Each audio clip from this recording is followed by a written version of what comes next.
Welcome back to smart shop YouTube channel. दोस्तों मैं हूं बिलाल खान और आप देख रहे हैं रॉयनेट का number 1 YouTube channel smart shop.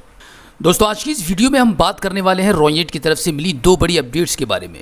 लेकिन दोस्तों वीडियो शुरू करने से पहले मैं आपको बता दूं, अगर आप पहली बार हमारे स्मार्ट शॉप यूट्यूब चैनल पर आए हैं और अभी तक आपने स्मार्ट शॉप यूट्यूब चैनल को सब्सक्राइब नहीं किया है तो प्लीज़ एक बार सब्सक्राइब कर लीजिएगा और बेल आइकन को भी प्रेस कीजिएगा। तो सबसे पहली अपडेट के बारे में बात करते हैं जो कि है सर्विसेज में AEPS से रिलेटेड।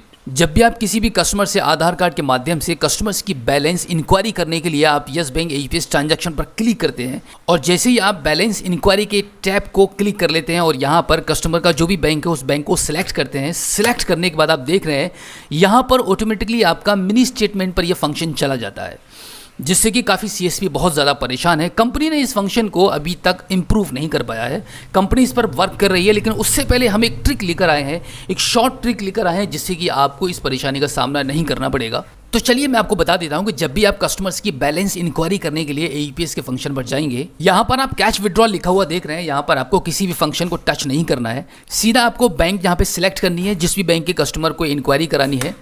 बैंक सिलेक्ट करने के बाद ही आप यहां पर बैलेंस इंक्वायरी के टैब पर क्लिक कीजिएगा। तो यहां पर बार बार आपका मिनी स्टेटमेंट का फंक्शन ऑटोमेटिकली नहीं आएगा। ऐसा करके आप इजीली बैलेंस इंक्वायरी कर सकते हैं, बार बार आपका मिनी स्टेटमेंट का टैब आपकी सिस्टम पर नहीं आएगा। तो दोस्तों ये थी आज की पहली अपडेट और बढ़ते हैं हम दूसरी अपडेट की तरफ, जो कि काफ़ी ज़्यादा महत्वपूर्ण है और बहुत सारे CSP इस बात को जानना भी चाहते हैं। जो दूसरी कंपनी की तरफ से अपडेट हमको मिली है वो ये है कि अगर आपको ये पता नहीं है अभी तक कि किस बैंक का कितना एक महीने के अंदर ट्रांजैक्शंस होता है और किस बैंक के कस्टमर्स को परमिशन है कि कितनी बार वो एक दिन के अंदर फिंगर लगा सकता है आपके सिस्टम पर आधार कार्ड से पैसे निकालने के लिए, और एक महीने में कितना पैसा विड्रॉल कर सकता है और कितनी बार कर सकता है, तो ये सारी की सारी चीज़ें मैं आपको इस दूसरी अपडेट के थ्रू बताने वाला हूं। आप अभी कंप्यूटर स्क्रीन पर देख रहे हैं कि यहां पर जहां पे बैंक का नाम लिखा हुआ है, जहां से आप बैंक को चूज करते हैं उसके बराबर में AEPS ट्रांजैक्शन बैंकिंग रूल्स लिखे हुए हैं। ये कंपनी ने एक नए ऑप्शन को यहाँ पे ऐड कर दिया है। एक्चुअली यहाँ पर सिर्फ आपके लिए इन्फॉर्मेशन है कंपनी की तरफ से। जैसे ही आप AEPS ट्रांजैक्शन बैंकिंग रूल पर क्लिक करते हैं, क्लिक करने के बाद एक नया टैब आपका खुल के सामने आ जाएगा, जिसको हम बड़ा कर देते हैं।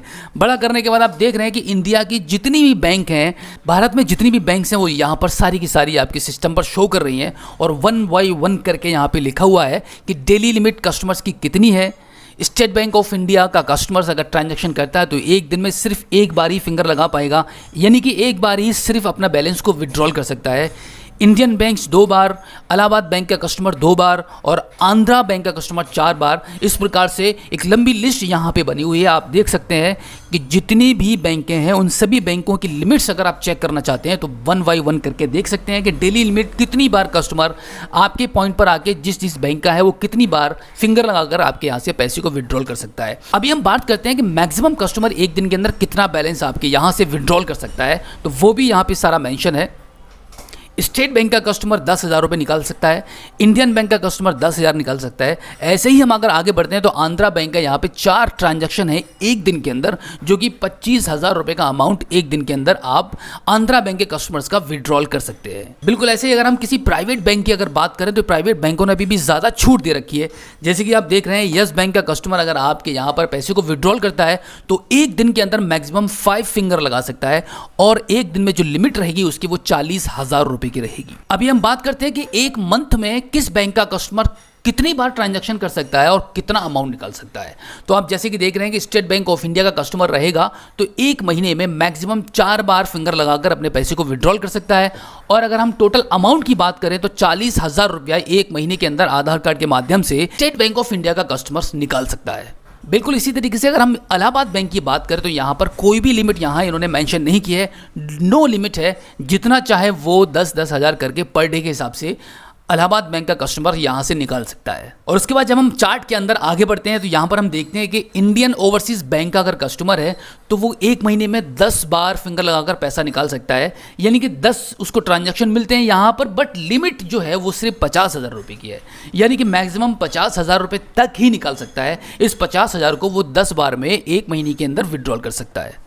चार्ट में आप जहां भी नो लिमिट देख रहे हैं, इसका मतलब है कि कस्टमर की यहां पर कोई लिमिट नहीं है, एक महीने में जितना चाहे वो उतना पैसा निकाल सकता है। तो दोस्तों ये थी एक बड़ी अपडेट रॉयनेट की तरफ से, आपको ये फुल जानकारी मिल चुकी है कि आप अपने कस्टमर्स का एक महीने में कितना पैसा निकाल सकते हैं। तो दोस्तों उम्मीद करता हूं कि रॉयनेट की तरफ से जो अपडेट्स आपको मिली है वो काफी अच्छी लगी होंगी। मिलते हैं आपसे किसी और एक अगली वीडियो में, लेकिन वीडियो से जाने से पहले मैं आपको याद दिला दूं, अगर आपने अभी तक हमारे स्मार्ट शॉप यूट्यूब चैनल को सब्सक्राइब नहीं किया है तो प्लीज एक बार सब्सक्राइब कर लीजिएगा और बेल आइकन को भी प्रेस कीजिएगा। इसी के साथ मैं आपको बता दूं, अगर आप रॉयनेट के सीएसपी बनना चाहते हैं तो आप हमारे स्क्रीन पर दिए गए कॉन्टैक्ट नंबर पर हमें कभी भी कॉल कर सकते हैं, व्हाट्सअप कर सकते हैं, मैसेज कर सकते हैं, हम आपकी पूरी सहायता करेंगे।